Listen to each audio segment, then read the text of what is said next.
You see, something is going to happen. Something wonderful. My God, it's full of stars. Hey there, everyone. Welcome to the NY Patriot Show. Tonight, I have with me a co-host that I'm sure that you all recognize already. But if not, this is Teresa from the Spiritual Gangsters. You want to say what's up to everybody? What is up? Hello. Thank you very much for jumping on, as usual. And this tonight, we do have a guest with us that we've actually, I think both of us have been on with him the other two times as well that he's been on the show. Yeah, this is his third time. Third time's a charm. And I had a great time with him the last two times he's been on. It's always just very interesting to hear what's going on in another country that I'm not in, you know. Like we were even saying prior, you know, with censorship and all, like, we always hear how these other countries have, like, these valves on the internet that only certain things can get, you know, go in and out. I'm like, you know, I don't hear much about what's going on in Canada. Could that be, you know, by design or, you know, whatever? So it's interesting to actually hear what's going on from somebody that lives over there and is seeing it. You know, yeah, so I the ground floor report. Yes, exactly. Yes, the investigator in the streets. Yeah. And without keep on rambling, I'll let you introduce yourself and let everybody know where they can find your work. Okay, Mark, I run Vancouver True Crime, and I do a variety of stuff. I talk about, like, dark psychology. I'm interested in not so much in, like, the blood and sensationalism of true crime. I'm more interested in the more like the mindset, the psychology, the motivation or the intention, right? That seems like what I'm more interested in. And I also try to advocate for the families and work with the families as well too. So and then, you know, also I like to talk about, you know, kind of like things that kind of affect our society, right? Like, you know, we're talking a little bit off air about just the uptick in violence in general, right? Like almost every city has a similar phenomena. Like riding the SkyTrain, which is our subway here, has gotten pretty dangerous. Like people have been stabbed. It's just been multiple, like really vicious assaults. But then when I'm on TikTok, I see pretty crazy stuff in New York too on their subway. You know what I mean? And same in Toronto too. There's been some stabbings and stuff as well. So this phenomena seems to be spreading, right? This unhinged violence that we seem to in our city centers. So. Definitely. You know, I mean, I'm probably not going to get anywhere with this, but I was actually, like, wondering about the subways and the trains and all that stuff. And, like, I recently had purchased some, like, ghost hunting equipment. And I was like, I'm actually going to, I might next week just jump on the train and take it into the subway. And I'm going to take my EMF and, like, my radiation meter. I'm going to see if there's, like, because the third rail. I'm wondering if there's actually levels of EMF in the tunnels, and if it's over a certain amount, it could be a reason why people get a little loony. I don't think it will be that high because I'm sure somebody would have tried testing it already, but I am interested to see if there's like a level of EMF that could be causing people to act loopy in these fucking tunnels. Yeah, it could be a bunch of stuff, really. I think what it is, like for Vancouver, we have a pretty major drug crisis. And you may not know this, but the government in Canada has legalized, well, I guess the word they use, decriminalize, you know, of course it's, you know, we got to use the right terminology, right? So you can carry in BC, British Columbia, or a province I live in, 2.5 grams of coke, meth, heroin, fentanyl, MDMA, basically any hard drug. And to me, that is insane. Like for that amount, and that's a lot of drugs. That's a lot of drugs, especially at 2.5 grams of heroin or fentanyl, where 13 or what was it, 15 salt. That's probably like 5 bundles of dope right there. That's enough. Well, think about this, right? Because I talked to a friend of mine who also co-hosts me, is David. He's was a very high-level trafficker, right? And he ran on the downtown east side these buildings that facilitate drug dealing. He ran one of them. This guy was pretty connected to some scary people. Sometimes, I'm not kidding, Nick, these buildings, the type of money they made in a day, we're talking 100K, 50K, 20K on a slow day, on a welfare Wednesday, 100,000K in drug sales just off one building. and he ran it like an iron fist and stuff. And he was like saying if they had these laws when he was running it, they would just have a bunch of runners with 2.5 grams on them. The cops cannot do anything. They can't confiscate it. And, you know, there is an overdose crisis in specifically BC. We had one day, we had over 250 people overdose in one day. That's a provincial record. But these are every single day. I think in the month of March, over 600 people. But these are the people that die. 70% do recover if they get intervention from a paramedic. So the paramedics and frontline staff are literally doing hundreds of calls every single day because of this drug crisis. So there's a lot going on. It's like a perfect storm, so to speak. Yeah. Well, even in Toronto, because we're both Canadian, me and Mark, but like even in Toronto, we hear about so much crime in BC. Like I'm scared to go to BC, and I'm from like the busiest city in the country. Right. You know what I mean? But I'm like, I'm not going to Vancouver. Are you crazy? Well, it's not safe because yeah, it really seems not safe, honestly. No, not at all. Like, you know, most cities, no matter where you go, if you go somewhere with an attitude, you got a chip on your shoulder, you're loud, you're going to get piss someone off, right? Sure. You're going to escalate something into where what's happening now, it's this phenomena of random attacks. So a woman walking, she wakes up in the hospital because someone bashed her on the head, or bear spraying people, is walking into a restaurant, bear spraying. A really horrible one that happened about 3 weeks ago. A guy on a Sunday with his toddler asked, I was just going to say that don't one. vape around my baby. He gets stabbed to death and dies. Like, I'm just saying, like, it's stuff that never would think, like, Vancouver and this level of, like, third world almost violence, like Honduras or something. Well, it's such a juxtaposition, because when I think as, like, stereotypically of Vancouver, I picture, like, the beautiful mountains. For sure. I picture girls in Lululemon, Starbucks, bikers and joggers, and then, like, crazy dope fiends like just strung out on the street. Like it's just both of those in coexistence. It's nuts. But I heard about the toddler, not the toddler being stabbed, but the father. Yeah, it's horrible. In front of his child, and I was like, wow, that's even whack for like Toronto guys. Like, and what was the reason on for a that? Sunday and then 2 PM, and like what I'm saying, like these violent incidents are happening, like, you know, in very public places, buses, you know, on sky trains. And like during the afternoon, during the day, like in the evening, not like, you know, 3 AM at some, you know, sketchy bar or something, you know, like they would be in the old days, you know, like that's how it was in the old days. Okay, late at night, idiots drunk, things escalate, they got out of hand, right? Totally. Well, in Toronto, we're seeing that too. Also, like on the subway, it's more like random crime happening, and a lot of knife crime. Yes, yeah. Like, because I guess it's legal to carry a knife. Like, you don't need a permit for that. Well, to some reason, I guess, right? And it's not legal to carry a knife in Canada if you have a purpose for it. Oh, I see. Yeah. What if your purpose is self-defense? Yeah, self-defense is not, because they can argue intention, right? Okay. Well, I'll give you an example of our system here, right? So I posted on my Instagram page. Now, you think there's certain crimes where it's so clear cut, you just got to get this dude off the street, right? Yeah. So this 6-year-old sketchy dude walks up to an elementary school in broad daylight and takes his pants off and starts exposing himself to children, right? Of course, cops get called. He gets arrested. They do this thing in BC. It's called catch and release, basically, and it's nothing to do with the cops. The cops hate it, actually. Yeah. It's the courts. Okay, promise to come back and appear. So this guy, in his actual, so the court will give them conditions. So in his court conditions, it says, you must be wearing a pair of pants and apparel when you're out in public that covers your genitals. Like, he actually had to write that down to tell him. And then he doesn't show up for his court date. And then they send out a bulletin. Oh, he didn't show up for his court date. Surprise. And this guy that exposing himself to children. But if he doesn't show up to his next one, then we'll write a bench warrant.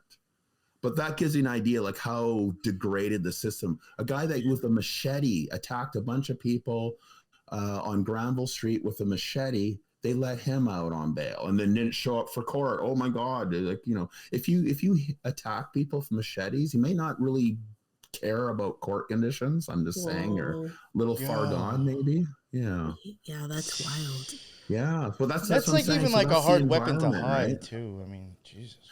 But that's what I'm saying. So people are frustrated because the cops can't really do anything because they'll arrest them. For course, they'll arrest them, lock them up. They see a judge lets them out. There's a guy, I think his name, I've posted about this guy so much because he's done so many crimes, from like stalking women, pulling knives on security guards, arson, racist, crazy attacks on some poor Chinese woman. And then they all make the news, and then they, but he's out on, promise to appear, doesn't show up. Wow. Same guy. That's crazy. Right? So we don't have that in Ontario, right? The catch and release?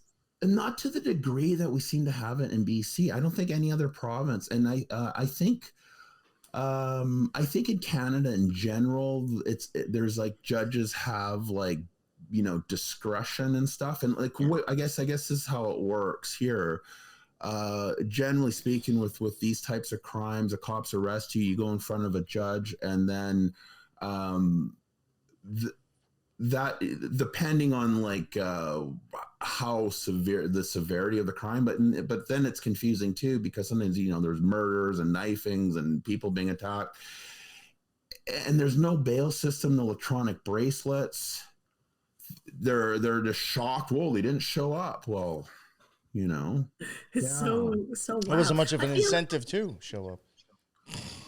Well, I'm telling you, if you wanted to be any sort of criminal, I'm saying if you wanted to be like the most sophisticated entrepreneurial criminal, like someone really high up on the drug trafficking trade, the more the business end, the into laundering the money, and you know what I mean? They're kind of a little bit removed from the actual, business, so to speak. Mm-hmm.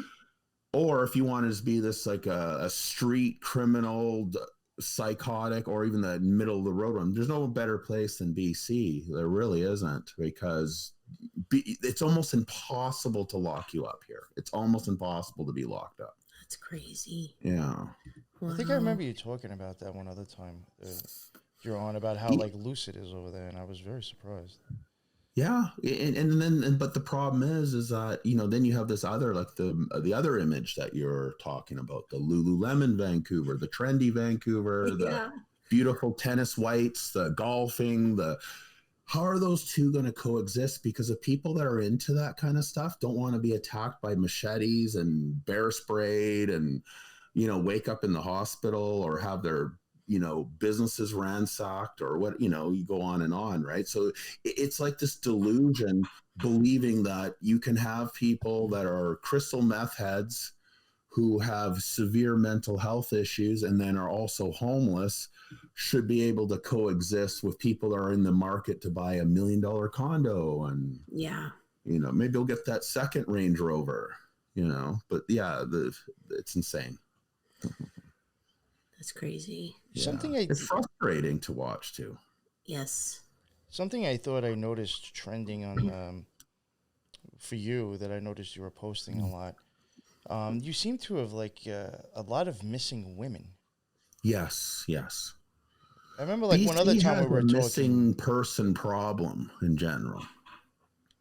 We have twice the so you have Ontario, province of Ontario is about 15 million people, give or take, the entire province. Yeah, I think so. BC, I'm guessing, I'm going to say 4 million. Vancouver 3, Vancouver Island, or maybe 5. Vancouver, give or take, the whole Metro Vancouver 3, the island 1 million, and then the interior BC another 1 million, right? But we have twice the physical people missing than Ontario. With even such a drastic difference in population, we have twice as many people physically that go missing. Of course, Indigenous women are probably most represented. But recently I've been posting about missing men that don't really fit this criteria. So the least likely type of person to go missing is usually an athletic young male that's not involved in gangs or crime or any type of criminal activity. And there was a weird spike, especially about 2007 through about 2010, where these young guys were going missing, like just out at the pub with their friends.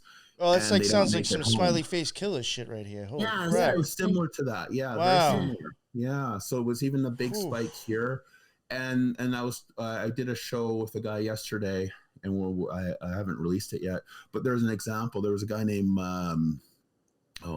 last name was Keller. I can't remember. John Keller, yes, and he was at this 4x4 kind of like a meetup. There was like 1,000 bunch of 4x4s. They meet. It's like this out in Mission, BC. It's kind of this flat area by a lake, and people camp and bonfires and 4x4 trucks. His truck was found in a ditch, like still running, the windshield wipers on, his cell phone still in there. And the guy was a big guy too. He wasn't like some small little dude. He was like 6'3", about 230 pounds, like jacked. He was like a construction worker. And he completely gone missing. Couldn't find him. They searched the area, search and rescue, dogs. 1 year later, they find his body floating in that lake where they found it. A year later, perfectly intact. So that's a strange one. What? Yeah. Yo, that's straight up smiley face killer crap. But there's a lot of these creepy kind of missing person cases in BC that you scratch your head. There's no rhyme or reason. They just disappear. And they remind me, because I looked into that smiley face. The only thing that's different with the smiley face killers, through the ones in BC, the boys or young men in BC, they just disappear. That's the only one that's strange like that, where they found him, but like a year later. How did his body stay perfectly intact for a whole year in water too, right? That's impossible, right? So that's strange. Maybe it didn't. Maybe it was killed later. Yeah, exactly. Held, frozen somewhere, stuck in a freezer, That's crazy. Yeah. That's one thing, like, I will say, I think I might have said it the first time Mark came on, but like, as an Ontarian, right, it's my observation. I've only been as far west in Canada as Edmonton. Right. That's as far as I've gone. But like when I was in Edmonton, I was like, I can't believe the crime I'm hearing on like the 6 o'clock news. Right. It was like axes and machetes, beheadings, and I was like, where am I? I felt way less safe walking downtown Edmonton at like 8 p.m. Oh yeah. than I do at 2 a.m. in Toronto. Oh, I totally believe that. Yeah, it can be the Wild West out here, definitely. Like the crime it's just the like drugs, though. It's the drugs. It's there's a lot of the Western Canadian cities. There's a lot of street drugs. There's a high population of crack and meth, and of course now fentanyl, right? Yeah, it seems to be expanding, right? Too. Yes. Well, and I think too, like you were saying when you were giving stats about BC's population. Like, I don't think people understand like how large the landmass. Yeah, BC's a massive province. Yeah, humongous. And then like you're saying, like in interior BC, there's only 1 million people. Yeah, spread out. Like in that whole area, like there's a lot of places you could hide bad shit. Oh God! When I'm working on this Highway of Tears series I've been writing, and I'm starting from the beginning, from the 60s and 70s of how it got the name, the Highway of Tears. And that's what I mean. Like I've actually been up in that area. Like the big city up north would be Prince George, and Prince George would maybe be 100,000 people, but it'd be a big city for that area. Wow. But it's like an industrial city. It's like wood mills and pulp mills, and so there's a lot of like men who work that come and go, truck drivers, tradesmen, things like that. So it has a high transient population of workers coming and going, and then there's a lot of like logging roads and service roads, and so there's this a labyrinth of wilderness of these off roads. So I feel there's probably so many that they haven't been found. So it's just like he said, there's 1,000,001 places literally to hide a body. And when you go up there, it's beautiful, it's mountainy, but it's extremely isolated. Like like Canada's huge. There's a lot of empty space here, like with not a lot of people. Well, there's even a lot of spots in the United States that you can still dumping tons of stuff, making shit disappear, for sure. Yeah, I just found the nature of the crimes differ the further west you go. I guess the further isolated. maybe that's the difference. And you know what, too, and this is probably not very politically correct to say, but one of the issues in Vancouver, it's kind of like the last stop, right? So we get kind of like the dredge of the rest of Canada, the drifters, and because it's kind of like the last place. And plus, too, oh, there's going to be drugs out there. It doesn't snow as much, and It's you true. know, yeah, they have like this paradise. It's going to be, you know, especially there for a long time. I don't see it as much. But when I lived downtown, we used to get like every summer, we'd get this massive homeless French Canadian population. And they would come by riding the rail car trains. Oh, wow. And they looked rough, like, you know, literally clothing, like literally like stitched together. And, you know, like I've actually swear to God, I've seen some that look like they're wearing like wearing sacks, you know what I mean? Like their clothes, it looks all handmade, almost like something like they're like all like handmade clothes, like barely, you know, barely staying on it together. Yeah. And that's what they thought. Oh, there'd be drugs and you could sleep on the beach. And, you know, just everyone is in Vancouver just hands out crack like a, you know, like a greeting, right? Like, hi, handshake. Here, have you had your crack today? You know?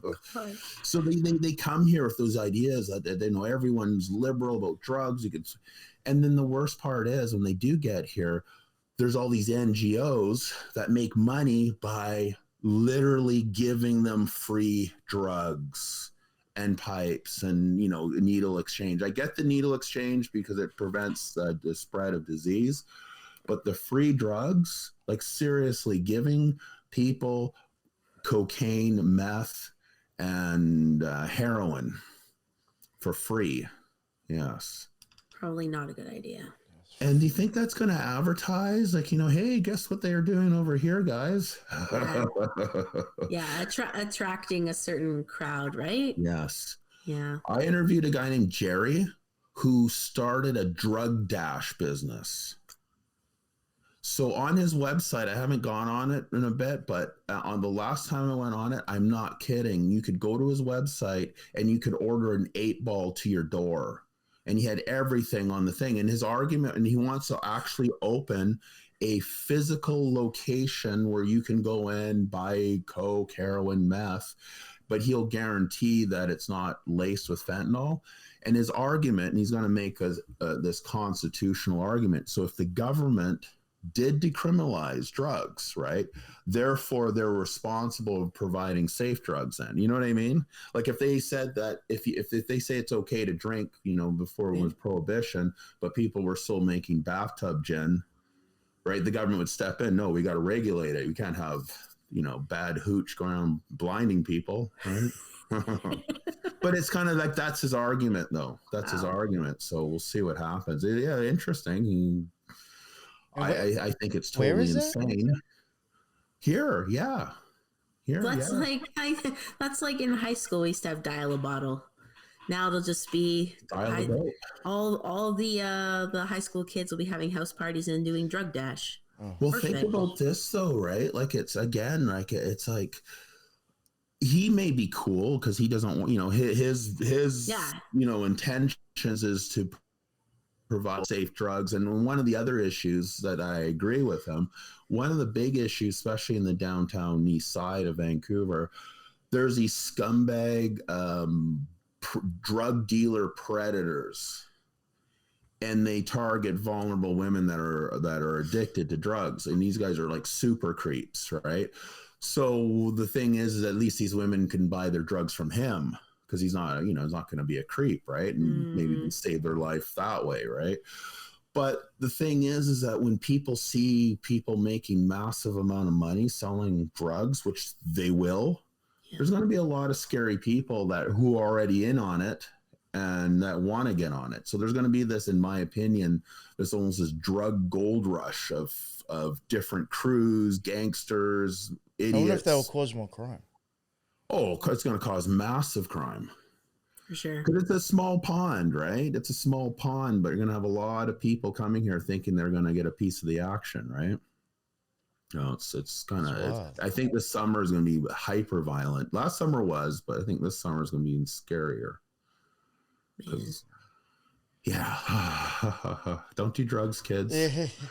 I hate to go backwards though, but I do want to ask if you happen to remember any other specific cases with like the younger men going missing, like either ending up in water or from like a bar or a club. Do you remember any more? A lot go missing. Okay, so there was a big rash of them, and a lot of them were going missing after like pubs.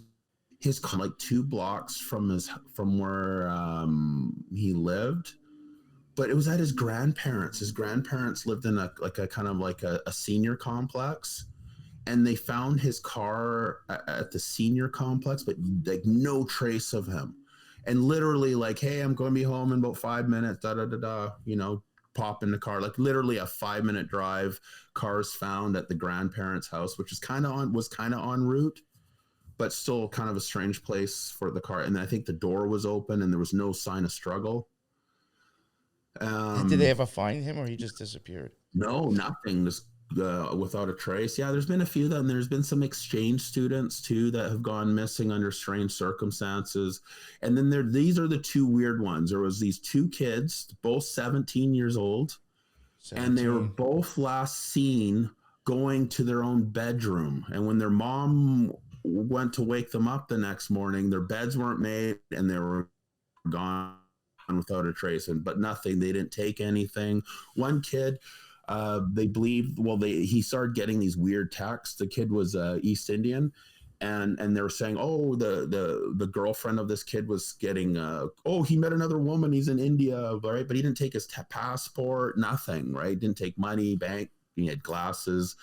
And then, but not that far away, and almost like the next town over, around, but in the same year mark, another kid got into like a minor little argument with his dad. His dad grounded him for like some bad grades, like minor stuff, but it wasn't like the end of the world. And they were going to go watch a movie together. He decided he didn't want to watch the movie. He just wanted to go to his bed. Same thing. Next morning, he's gone without a trace. And then the weird thing was they also said the bed wasn't made in. So it's almost like they were lured or something. I don't know. But again, no trace, heavy searches, yeah, and over the years, no one has ever come forward either. Wow. Yeah, and so those 2 are strange. What's your idea with the smiley face killers? In your opinion, do you believe in something like? I think there's something there. I think there's some people that try to lump in too many other cases into it. Oh, you know what I mean? And I again, like most conspiracy stuff on the internet, there's the people that kind of try to stick with the facts and try to understand. And then there's people that just try to, they want to really make everything under the same. Yes. Yeah. So I think there's something there. Do you think it could be like, just like, I've often wondered, could it be like a thing that multiple different groups might be doing? Or it's not like all of them are connected, but maybe it's kind of like. Well, I think I explained it once like this. I was talking about it. It's sort of like, these disgusting, when you hear about these, the Jeffrey Epstein, these other Peter Nagard, these pedophile rings. There's usually people involved. They have their secret little numbers and, they have their codes and blah, blah, blah, right? And there's going to be people that maybe they're not into kids, but they're into, let's say, blonde hair, blue-eyed, athletic young men or something, right? Maybe they hook up together. Maybe that, you know what I mean? Like when you go on the dark web and these kind of creepy message boards, there's almost like a place for everyone, if that makes sense. I'll give you an example. Well, one good point I think to make real quick is that, like, I do think some of them probably do get caught that way. And if the person is kind of like on the dark web in some weird, unknown fetish, weird chat, odds are the people around him aren't going to know about it, really.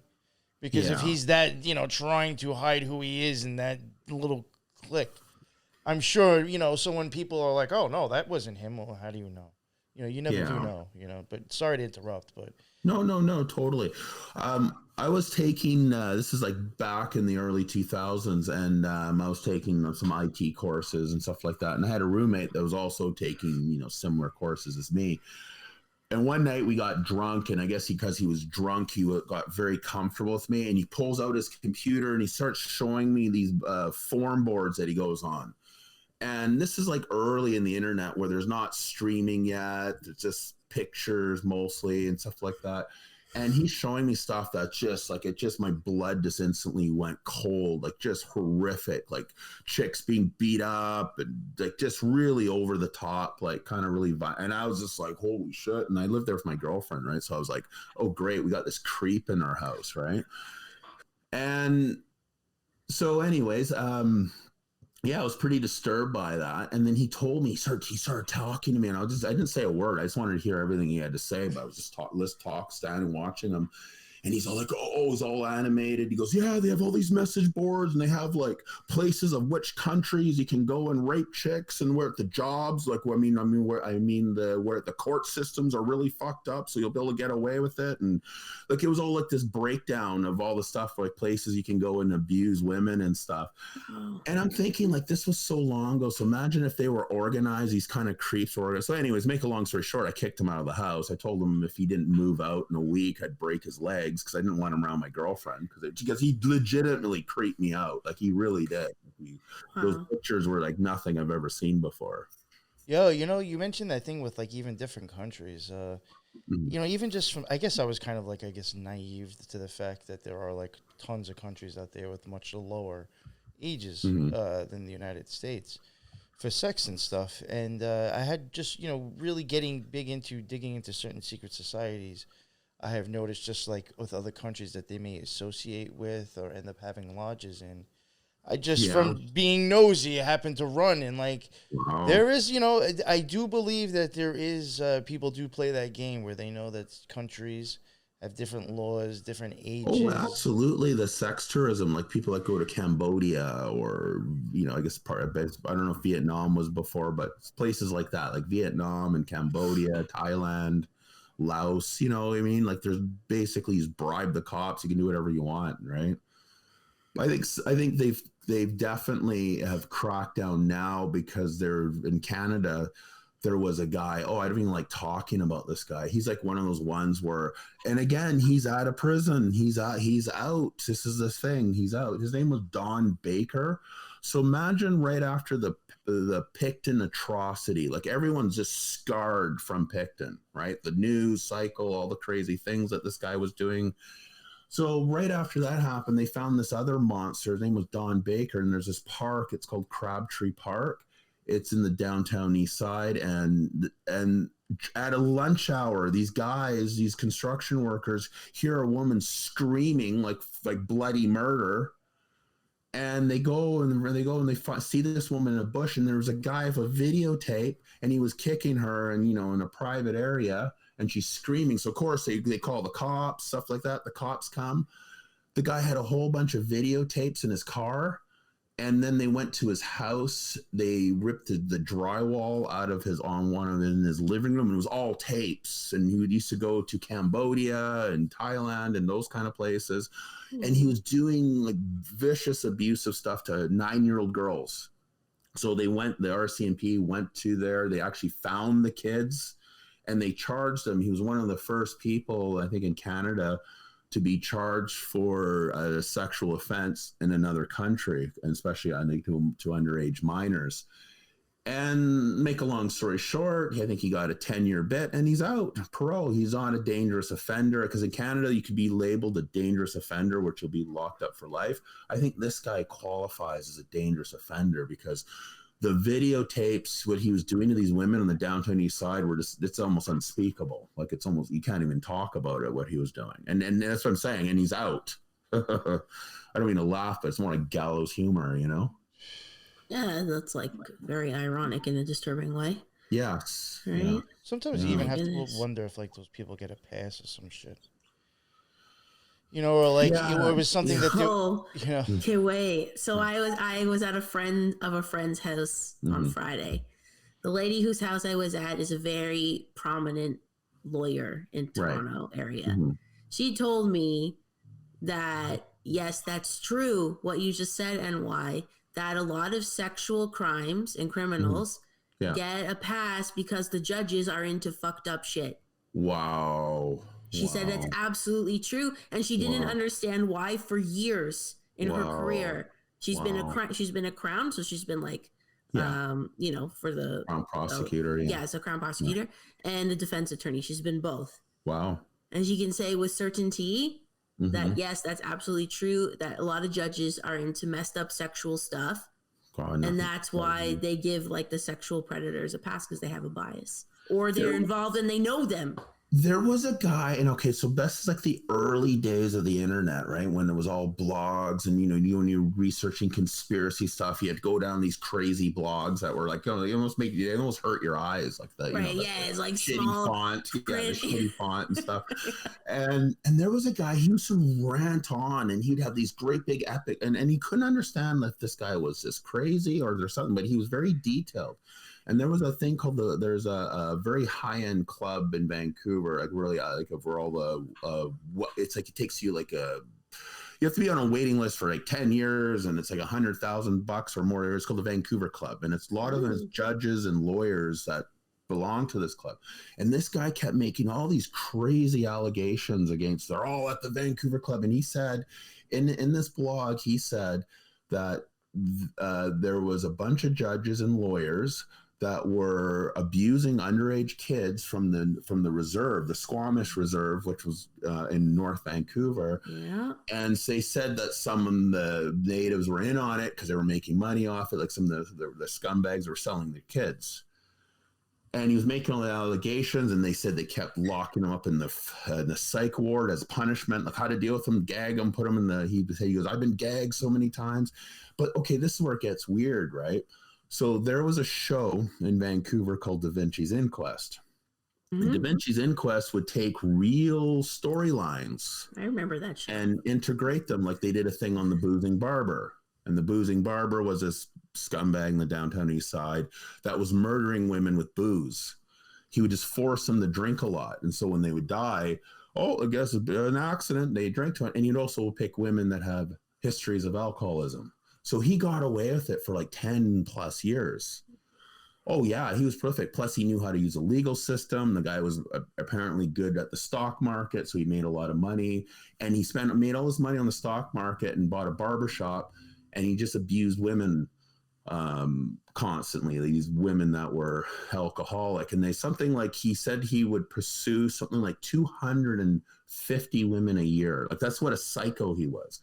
So anyways, they did a big thing about him, but then in the same series, they started talking about this pedophilia ring that took place at this upscale club. And you know what? I tried to find those episodes recently. I couldn't find them. They are scrubbed from the internet. Wow. It was like a 5-part series, but that's what it was. It was like these in this show, they said they were prominent developers, and they all belonged to this really upscale club, and they were targeting this pedophilia ring. And it was just very mirrored to what that guy was ranting about in the blog. So yeah, nothing surprises me. Yeah, I just like, it seems almost like I think I even mentioned it like when the last true crime thing I covered myself with Joe Metheny. I mean, that's a little different story, but like you can get like, John Wayne Gacy. I think he's a perfect example. He went into jail, he got a decent amount of time, but somehow while he was in there, I think he had a golf course installed for the jail. Oh, wow. And then left after 2 years, and then was able to do the other crimes that he had a lot of political connections too. Yeah, and he also had through these these degrees of connection. There was somebody that worked for him that also was connected to a pedophilia dude who was running this pedophilia ring down in Texas. And the same thing with him. He had got popped once, got out on bail, and the cops on the case even say, if you were to have seen the names that he had in his Rolodex, he's it was almost like you remember back in the day when our parents they might have had recipes on those little cards. Oh, yeah. Yeah, they had those things with names and the customers. They were like you would lose it if you actually knew who was on there. Wow, like that. So Black Book. he gets no bail, skips, gets popped again, and then when he's in, supposedly. This is the story, and I find this a little questionable because, I'll say from my experience, this guy, when he went into jail, he supposedly then was still running like his ring from like printing out the pamphlets and sending it from jail. Wow. Now, I do believe that might be possible, but from my experience in federal prison, I can see being able to print those up, but to actually mail tons and tons of mail out, unless you got everybody going and send it, they're going to be like, what the fuck is this? So neither somebody was involved in there, or he was sending one out and somebody else was making them and sending them everywhere else. Wow. I don't buy that actually, like, it sounds like a funny like tale to tell with some like, it just, to me, something's fishy with that. But again, what I was getting at is that like he was connected to that guy who was like, got out, was no bail, then got arrested, did hardly any time too. It was just like, you get see that a lot. You see that a lot. Like for example, like almost all the really prolific serial killers in BC, like Clifford Olson, he got this sweetheart deal where he got paid to tell where the bodies were. I'm not even joking. Got $100,000 to tell where all the bodies are. I think $110,000, $10,000 per kid. And then it's like you were saying, in jail, he had all these privileges. You're only purportedly only allowed to use a phone for his lawyer or something like that, and had to be scheduled. He was always on the phone talking to journalists in his cell, using the phone whenever he wanted, and he would mail stuff all the time, and he would sell like his signature to like morbid serial killer, like make money off that. But the worst part is he would mail the victims' families disgusting letters on the anniversaries of their kids' death, describing in great detail what he did, while the taxpayer are paying for his stamps and stuff. So nothing surprises me, and these monsters seem to always get special privileges, and they seem to have so many chances before they get ultimately locked up too. You see that pattern quite a bit. Okay, so there's something sketchy, absolutely. Even with like military connections. Have you ever noticed that with some of the stuff over by you? Yeah, Jeffrey Dahmer had military connections. Yeah, almost like everyone, quite a few of them. Yeah. There's Did you ever look into the Dave McGowan's work? Some of it, yes. Yeah, he talks a lot about that, and he talks a lot about how he believes also that these serial killers were also part of a network as well. They believes that there was some kind of, and it would kind of make sense, because it's like if you're like, you're into running like hitmen and stuff like that, you're going to have a group of people that are able to kill on demand, right? And some of these hitmen probably could be serial killers when they're not being paid to kill. Like if you kill for fun, I'll do it for money too, right? I have often wondered that too, like, or like MK Ultra gone wrong in a sense. Yeah, that too. Or that guy, his name was Israel Keys or something like that. Do you hear about him? Yeah, just recently. He lived in Alaska. I was looking for people to cover for true military too. I heard about him. Yeah, and I think he was like in special ops and stuff. I think because he did really insane crimes. Like he would bury kill kits 2-3 years ahead of where his victims were. Yeah, he did meticulously planning. And they think that he might have killed some of the women in the Highway of Tears because he lives in Alaska. So they think he could have had something to do with some of them. And he would travel from Washington State to Alaska, and you have to go through BC, right? So he does. Yeah, I don't know. Too many monsters out there. Yeah, I wonder with the military thing if it's just something to do with PTSD. Or like you're saying, or MK Ultra, or just frying their brains on experiments or whatever. Right? Yeah, it's wild. Yeah, a lot to speculate on there. No kidding. That's wild. What's any of the other recent cases that you've come across that you thought like caught your attention? Let's see. Oh God, there's like, as I said, like, okay, when I first, just to give a answer, when I first started this, like 3 years ago, right? I built up all this research and, cold cases, things like that. And I'd written podcasts that I haven't put out yet because the news cycle would start jumping ahead of the queue, so to speak, right? Oh, I better do stuff there because so much this is going on, or be a whole rash of like missing Indigenous women. The first time I spoke with you, that's when all that stuff was going on. There was like about 6 Indigenous women that went missing from Metro Vancouver around that. They don't seem right now. There's not a spike of them, but I'm sure there will be again. But just these things seem to come in cycles. But that there's an example, right? So then my priority went to shifting that. Now it's so nuts, I can't even keep up with it. Like, for example, a dead baby was found in Victoria, and they're worried about the mother. So they think this woman just maybe she was homeless or what. She just had a baby on a subway parking lot, and the baby died, and they have no idea where she is. Like, this is something that I don't think I've ever seen reported before, but now I see something that's like you don't even react to it.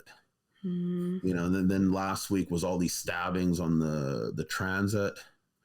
So you almost kind of got like, for me a little bit, I'm like, I almost feel like I'm becoming numb almost. Like, didn't we cover some weird stabbing shit like 6 months ago?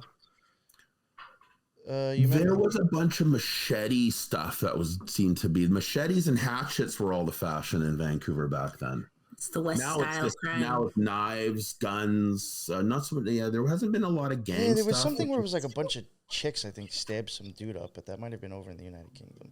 No, that was Toronto. Oh, yeah. There was a group of young girls, remember? And then they meet on the internet, and that's what their intention was? Yeah, I wonder whatever happened with that. People. Oh. I don't know. I never heard anything about it after. Because that was so bizarre. Because, like, I think some of them, like, but it's like, I don't know, like, some of them I don't think they totally connected with the internet. So, like, that seemed weird, too. Yeah, that was a strange one because it's a bunch of girls. I don't know if they have a criminal history or not, but they all decide, hey, we're going to go kill a homeless man today. Cool. Yeah. Weird. I think they and no one thought, like, hey, this is a bad idea. Like, so that's a question, though. But there's a question there, right? It's like, before, if someone was able just to go and kill someone randomly without being angry, we'd call that person a psychopath, right? So now it's like we have like this collective psychosis that just seems to be under the surface and it's scary for a very young population, like these, they're like 13 to like 22. It seems to be the most violent age group now. Yeah, it's concerning to say the least, right? Yeah. Maybe they call them Generation Z for a reason. Yeah, no kidding. Zed's dead. Zed's dead, baby. Is that from Pulp Fiction? Something I actually want to ask you, and and because I know how you've been doing this for a while, and I'm pretty sure you might see it as well. But in your opinion, have you seen? And I've heard other even Harsh Reality. He has mentioned it too, and it's something I do think is like almost trending. It almost seems like these people are getting almost like kind of glamorized or idolized too, with serial killers and stuff. Like even with I know we talked about the Idaho 4, but like people are almost starting to put that guy like up like Bundy with like the weird worshiping.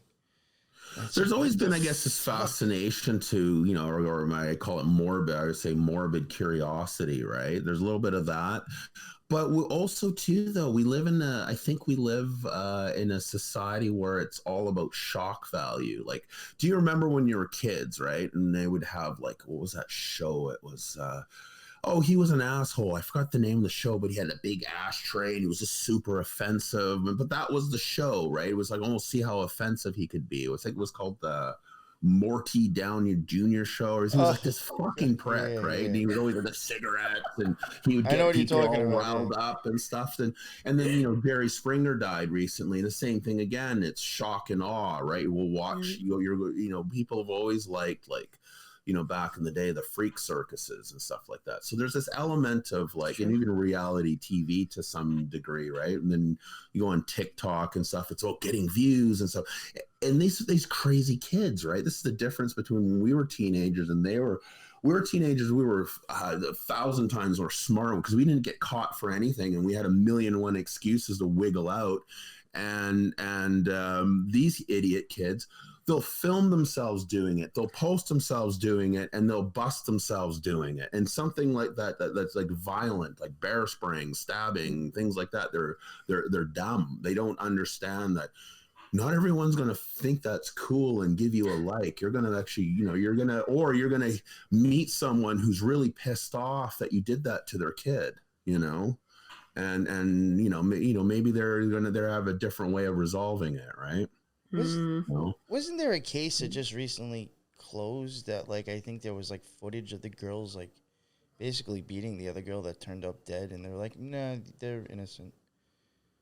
I know I heard something about it. I know, like, I saw it on Harsh Reality because he was like, I just can't believe this case just I've seen like so many horrible swarming ones, and people send them to me, and they're awful. Like, they're just something out of like Lord of the Flies, like just something depraved, just like, oh my God. And then when I see, like, and they all dress the same. They all look like 100-pound skinny ninjas in tracksuits with a man purse, and they carry their bear spray in their man purse. And then when I see them on the street, I just make sure they feel me, right? Like, and I had this weird incident. I was at the park with my kids, and it's summertime, right? Like 30-degree weather, like pretty hot, like 90 in your temperature, so hot, right? Yeah. These 100-pound ninjas show up at the park, and they're just kind of the way they are. They're stalking, you know what I mean? Like, you feel their intention is not good. I'm with my little kids and stuff, right? And yeah, it was very unsettling. I'm like, oh great, I have to carry pepper spray when I go to the park, They got bear spray. But they seem to have gone away, which is good. But that was a thing. Everyone was talking, like, where are these kids coming from? All menacing, right? But some of them were causing shit. Like, they were bear spraying. They stabbed some guy at a gas station who was like 40-year-old, a father, over some bullshit too, right? So yeah, the hyper violence of them is concerning, right? And they don't understand. Like I know it's gonna sound crazy, but I'm just saying, oh, if someone bear sprayed me and my kids, I would shoot them in the face with a flare gun. You know what I mean? It's like, fuck you. You're going to do that? Like, you know what I mean? And it's like they have no idea, like, when you do violence on someone, what someone else is capable of. Someone might be capable a lot more than you, and they're just keeping it all in the cage, right? But they're too young to understand that, right? That's why most people who do know how to fight don't go and pick fights, because they understand what violence is, right? And not these boneheads. I know for myself, I thought I've kind of come across a lot of like glamorizing, and I do just think, like, even like you were saying, it seems like the violence is just getting worse younger. Well, they share there's their like an uptick of on, violence. Like, Snapchat. What's the other one? Not Telegram. Snapchat. Yeah, there's Snapchat. There's one called I think called Telegram or something. Yes. Mm-hmm. And they share all their stuff there, and then people will find it, and then they'll on that, and then they'll share it on like TikTok and Instagram. But yeah, I've seen stuff that's just like so not cool. Like, there's one where it just pissed me off. Was this old guy? He looks like a bit of a dork, but he's like harmless, right? He's like this 70-year-old man on his bike, and he has a stupid helmet on, and he goes into the elevator because he's on the SkyTrain, so he's taking the elevator down from the platform.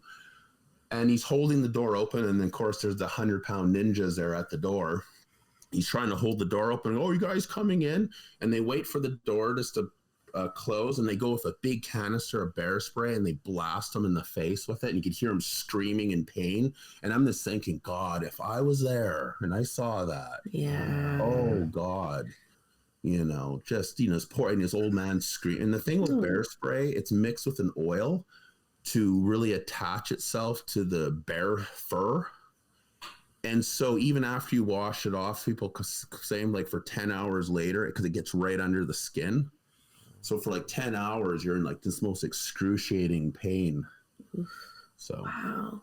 Yeah. And they're considering not letting kids buy it now. They're considering it now. Oh, with the government here. Yeah, we're thinking about making a rule that if you're 18, maybe you shouldn't be allowed to buy bear spray. In the city of Vancouver, there's no fucking bears. Yeah. Wow. You might see sometimes, like, a black bear that comes from like North Vancouver, but there's not a large bear population. In the mountains, in the suburbs, yes, but there's no reason to sell bear spray in the city limits, especially with all this stuff going on, right? That's wild. Yeah. Wow. See, another thing you never hear about in Toronto, I don't think.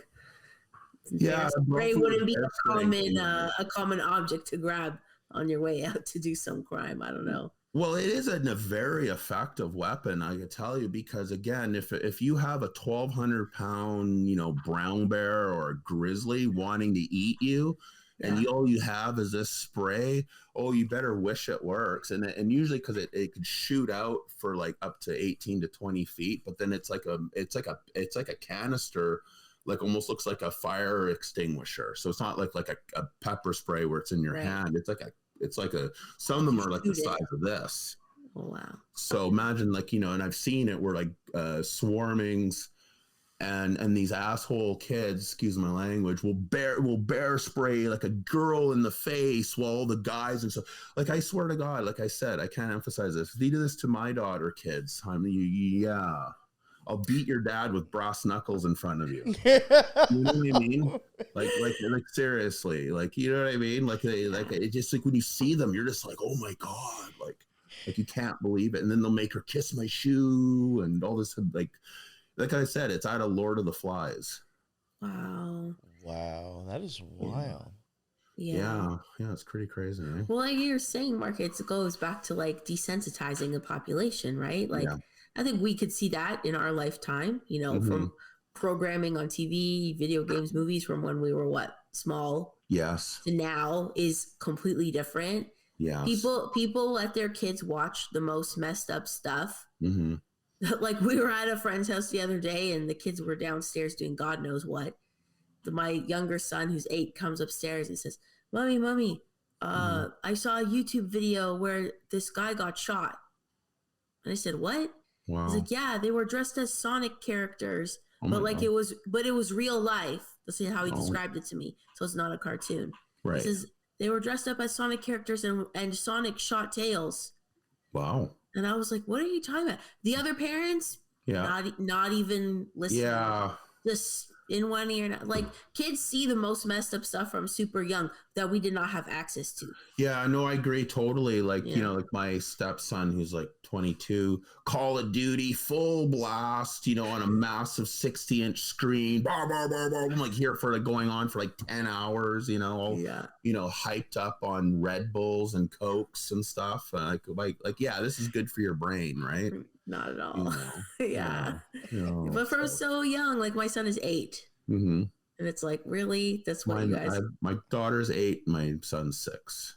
Okay. I have an 11-year-old also. Mm-hmm. But yeah, it's wild. Like kids at school, they watch Stranger Things. That's huge with like my older son's age group. I'm like, sorry, Stranger Things is hardly appropriate for me. Yeah. Let alone mine would probably be too scared for that. What the fuck are you guys letting your kids? Then one of mom's school, she was like, yeah, they watch it with me. I was like, what are you talking about? So like, that's the thing, right? Like the desensitization again. That's like, and like we're saying, like the kids, like compared to what we watch some, but at the same time, I watched some pretty effed up stuff as a kid too, like Friday the 13th, Freddy Krueger. But I feel like it's different because it was, you could tell it was a movie. Whereas like this like random YouTube footage, it looks very real. We didn't watch like gore of someone's head being blasted on a sidewalk, or you know what I mean. It was like and it was a context of Hollywood, right? Like even though it was pretty gory and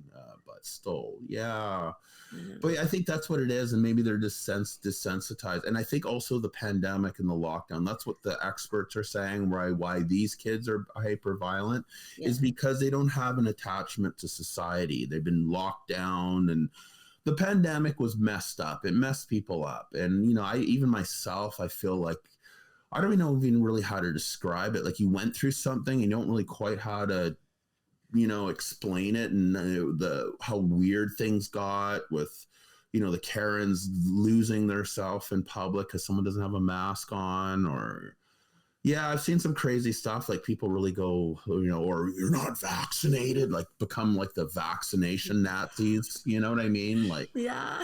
I understand how people end up in the gas, in these, these gas chamber death camps now. It's like, oh, we're gonna start, rounding up people that don't get vaccinations, and we have these wonderful camps for them. They're going to move them by train, right? And they can wear nice armbands and that say non-vaccinated, right? Yeah. Because that's how it felt. Like people were like that crazy. Oh yeah. Yeah, sure. I keep hearing about incidents where when patients are unconscious in the hospital, they are Oh wow. stabbing. Yeah, in Ontario right now, Wow. multiple cases. Yeah, it's a Wow. thing, and I have family and friends that are scared to go for Yeah. procedures because they're Right. worried that that's going to happen to them. Because on your medical forms, they're probably going to ask you Yeah. if you are or are not against Wow. the C. Yeah, what's it's so weird, crazy. and I was even gonna bring this up, especially for New York, but like Yeah. it's pretty much not even existent here anymore. And What's that? there's only like I'm gonna That's be. This good. sounds crazy, but like I could even go out somewhere. I can go food shopping. There'll be like those one or two idiots always, but like Yeah. literally nobody. It's almost as if like, oh yeah, Everyone's just over it. Yeah, I I was feel like, that oh, we're way just here ignoring. We too. got You got get we the got few we got had. diehards We're for gonna move mask, it. like, because I used to have to drop my kids off and pick them up at the elementary school, right? And then you'd have to go drop them off, and then all the parents are masked and all looking all freaked out at you and stuff like that. And yeah, it was weird. And there was like one guy, I called him the last man standing. No one was wearing masks anymore, and he had some custom made one that his wife made, but it looked like a giant fucking diaper on his head. I just like, God, he looks stupid, that thing. I didn't say that, but every time I look at him, like, what self-respecting man would wear a diaper over his face? you know, Yeah. Yeah. God, yeah, it was just funny, right? And then there's but yeah, some people, like, I remember like when it was at the peak here, it's just like I remember bumping into someone, it's like you hear them Yo, you could like feel the hyperventilating and anxiety going into a supermarket. yeah. Yeah. Or my favorite one, when he knew the mom was a nurse, and then we went for Chinese food takeout once. So I go in, and there's this mom that's obvious a nurse, scrubs, mask, gloves, everything, and she has her whole kids all in, hairnet, the mask, the gloves, and the second they walk out the door, rip it all off, throw it in the parking lot. And I'm like, you assholes. Oh my god. Yeah. Yeah. No, it's to the point like in Toronto area, there's quite a few people who still wear them. I mean, I'd say most don't.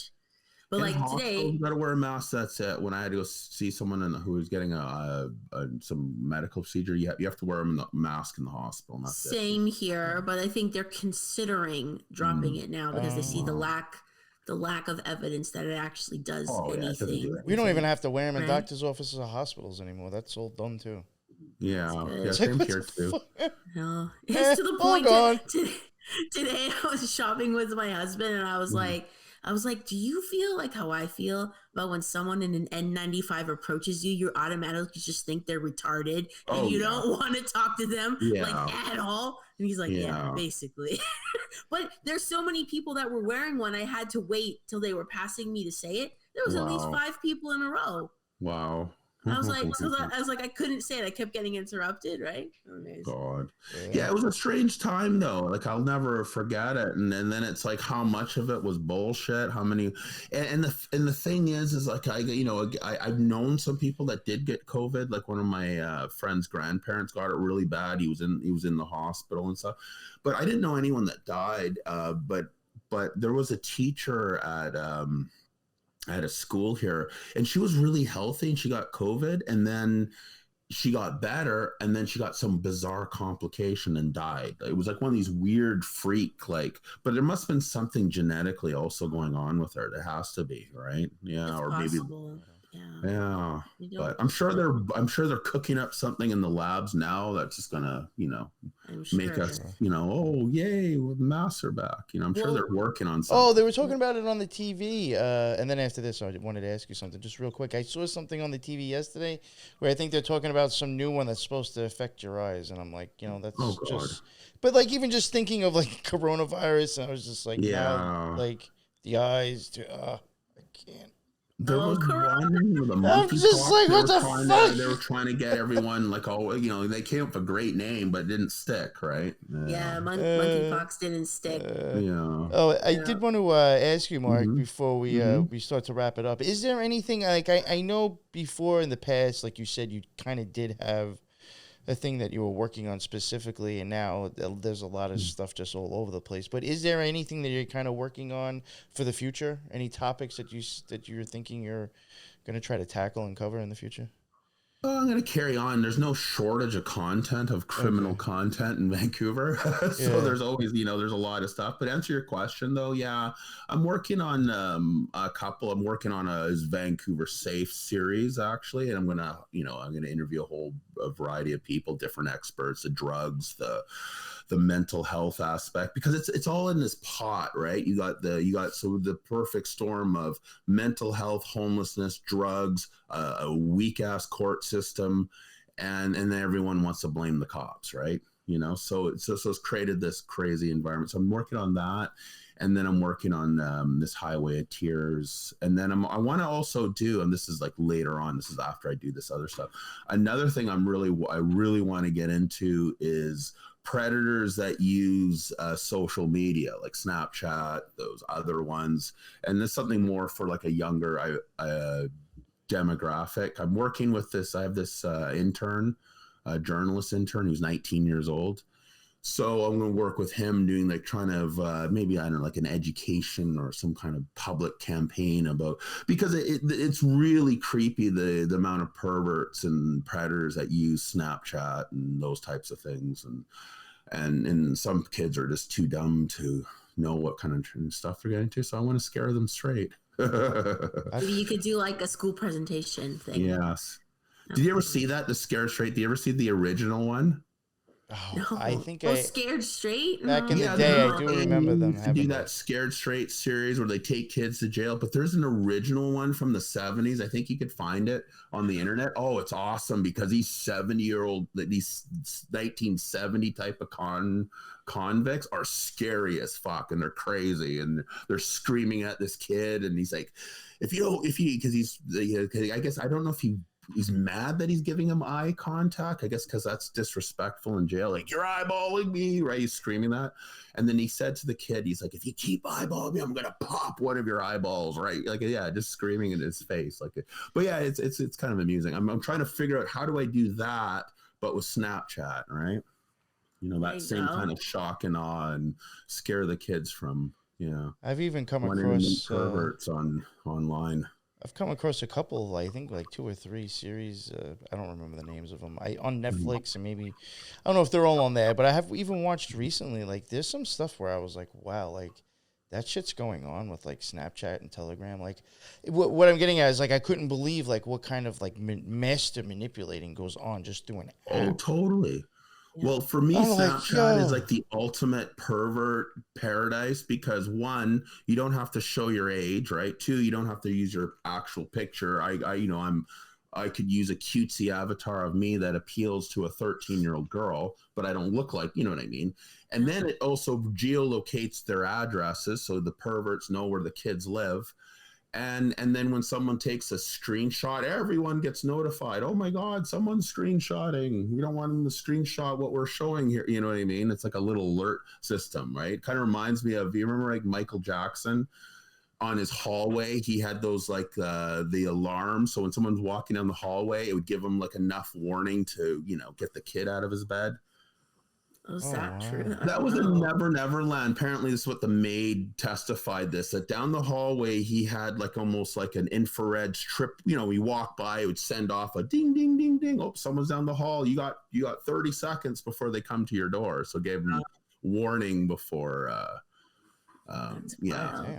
Well, if you ended up doing that, that would be really cool. Like if you started an account, like with little snippets of that, or almost like educational pieces, what to look out for. Because even there's stuff like Roblox or like Minecraft, like those games, like predators use those games to lure kids also. Yeah. But there's an account I follow on Instagram. It's called Ace She Ain't Coming Bro. And it's a girl who like follows, like she poses as a underage, like as a minor, and then she lures like predators, and then she confronts them. They think they're meeting like a 14-year-old girl, and then she comes out and she's like, "Are you here to meet someone?" And she films them, and like they're all like, scared shitless usually, and like Don't tell Well, my I've family. seen dudes do that. Yeah, but that's there's a guy impressive here that a called chick's Treat doing that. Catcher that do that, and he's been kind of in and out of trouble with it. I think his heart's in the right place, but I wouldn't really do it the way he like for example. Oh, I've if seen you some of them. They're out of confront their mind. Yeah, They're doing it. yeah, and if you confront someone on private property, like you're in a building, a restaurant, and then you're causing this big scene and thing, I don't think really that's the way to do it. The way I would do it, not that I would spend the time doing it, I'd probably end up going crazy doing it, but if I would just basically record the conversation, screenshot it, and just put the guy on blast. And then once, if I would meet the person, you just take a picture of the guy. It's like, oh yeah, just send him a text. Oh yeah, you got the message, right? Oh what? Ding, ding, and Well, and walk away, right? And then, exposing their tactics, right? Their common tactics. I don't know if this girl, she works with the police or what, but I think it's like she's part of some organization that they. Yeah, it's good that people are doing that though, because I'd rather people do it than not. The one I saw was on TikTok was pretty funny. He's like this massive, scary Russian guy. He's like 300 pounds. And he walks in, he's just jacked with a baseball bat. You came to meet my niece. The guy's like, oh my God, I'm sorry. You come in my house. Oh my God. He scares the living, out of him. That's wild. Yeah. Well, yeah, and that's a strange thing too, because it's like, I really believe, and again, I really hope I'm wrong, but I almost feel that's the next frontier. It's going to be like, oh well, kids that are 6 years old, they could make consensual, decisions with an 80-year-old man. You know what I mean? It's like, who are we to get in the way, right? Seems that's what's next. Yeah. There was a TED Talk where a woman was. Oh, I remember that. I watched that because I was like, well, does that really exist? It's my identity. And it does. Oh. Yeah. Jeez. Yeah, I was like, holy crap! I was like, there's people weren't lying when they were talking about this. It's like testing, because I have a business background but they test ideas out. You know what I mean? See how the public's gonna be receptive to it, right? But because most people, they say, it's like, for them to form an idea, for marketing, sometimes they'll have to see the idea 50 times. And that's why you see the bombarding in the mainstream media, this really saturated. So it's like, oh, it's the truth. Everyone's talking about it, right? Because we all know that, transgender people love Bud Light, right? That's their favorite drink, right? Yeah. Right. Who are we to get in the way of that? Right? Oh my God. Thank you, Mark.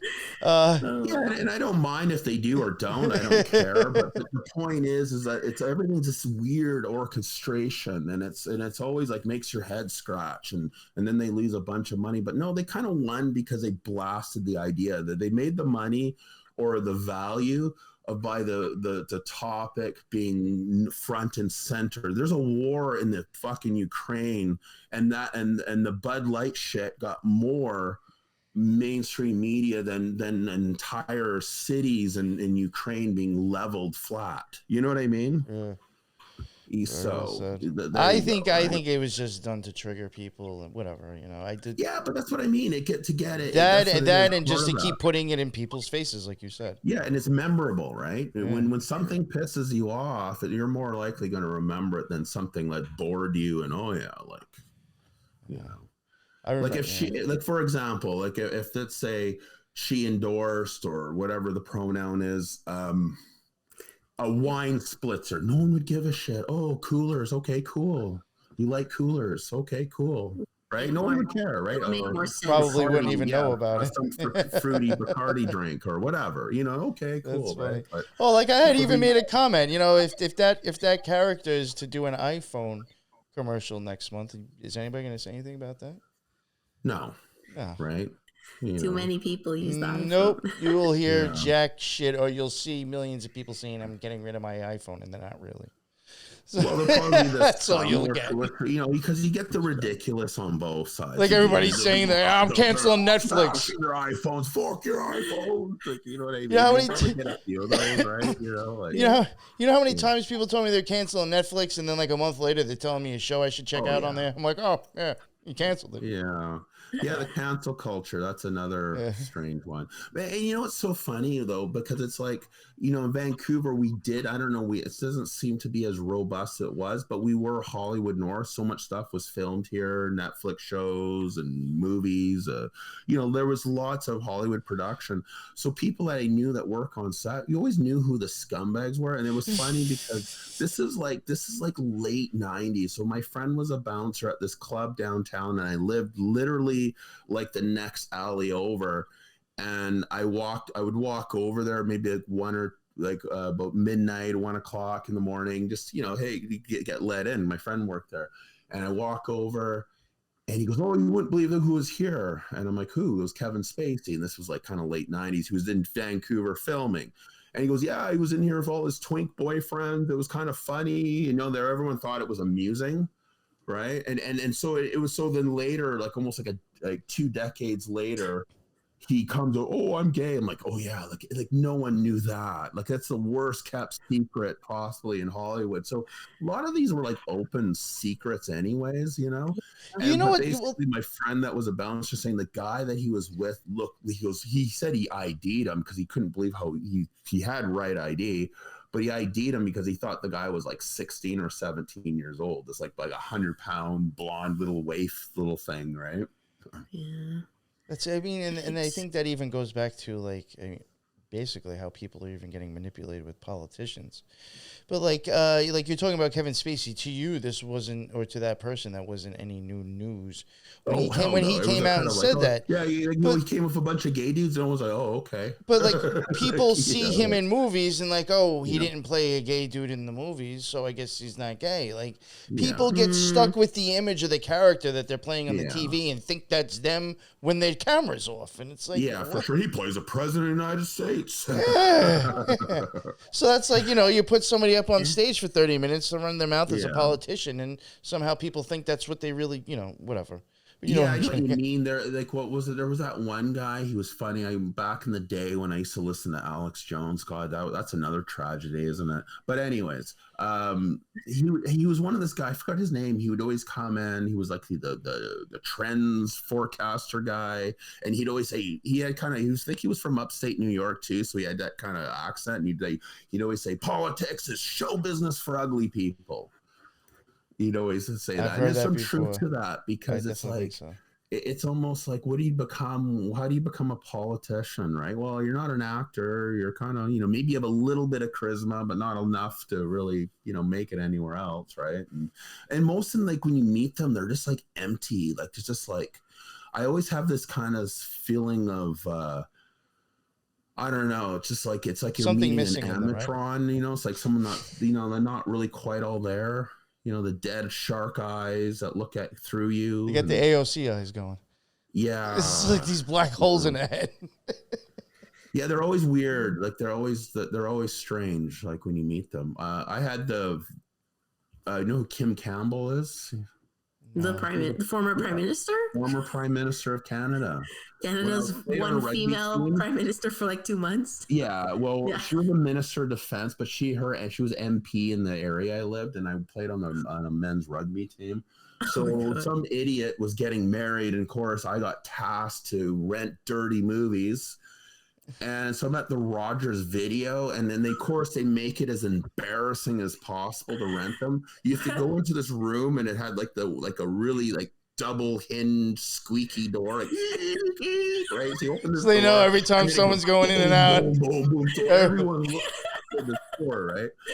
And then they don't let you just get the video, and you know you have to go up there and tell them this is what I it's empty clear tape, and then you have to write down on these codes on pieces of paper. So I'm on all these pieces of paper, and of course I'm trying to rent stuff that has like, you know, outlandish and, you know, crazy titles. And behind me, I look and I'm like, oh god damn, and it's Kim Campbell, and she of course has she had some like a workout video or something like that. What? And then I have all this like these stacks, and she's just giving me I'm like the worst like scumbag. I'm like, great. The minister of defense. She wasn't the prime minister there. She was a minister of defense, and she's just like, oh, just looking at me like I'm this. And of course, the chick's behind is all flustered, and she's reading the titles out. And, yeah. Yeah, it was pretty embarrassing. And then I see the guy. You know what I had to go through to get these boobies.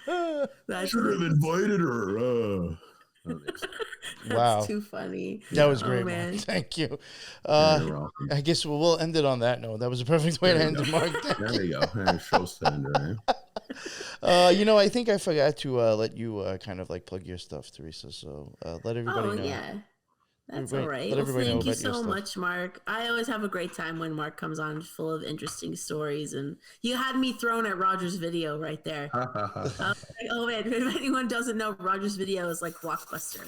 Yeah, Right? yeah, in Canada. Yeah, it was big. Yeah, it was like, no, yeah. just assuming. But anyways, yeah, that was interesting, Mark. Thank you so much. But yeah, people can hear more from me on the Spiritual Gangsters podcast, which is on all major podcast platforms, YouTube, and please head over to Rumble because we need more followers on there in case YouTube goes down or we do lives and Yeah, I should other look fun at stuff that, so over I need there. to start more video. Very well said. And your links, I Thanks. think, should be in the bottom already. And even though your links are in the bottom already, Mark, let everybody know where they can find your stuff for the people listening.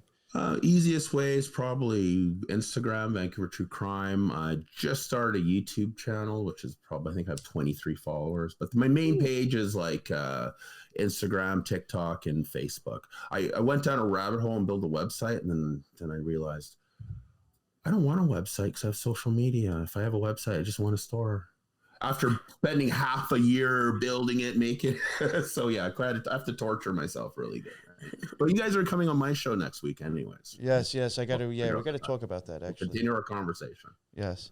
Sounds good. Awesome. And the links for all your stuff, like I was saying, is in the bottom. If there's anybody listening or happens to listen to this show on these live platforms before tomorrow, I will also be going live tomorrow at 7:30 p.m. doing magic and the paranormal with 7 Degrees. Awesome. So check that out. I will be doing that tomorrow night. I was supposed to have my buddy Lee from Inner Guardians jump on, but unfortunately life came up. So we'll still be doing it, us two. But check that out if people can. And until the next one, everybody be well. Later. Awesome.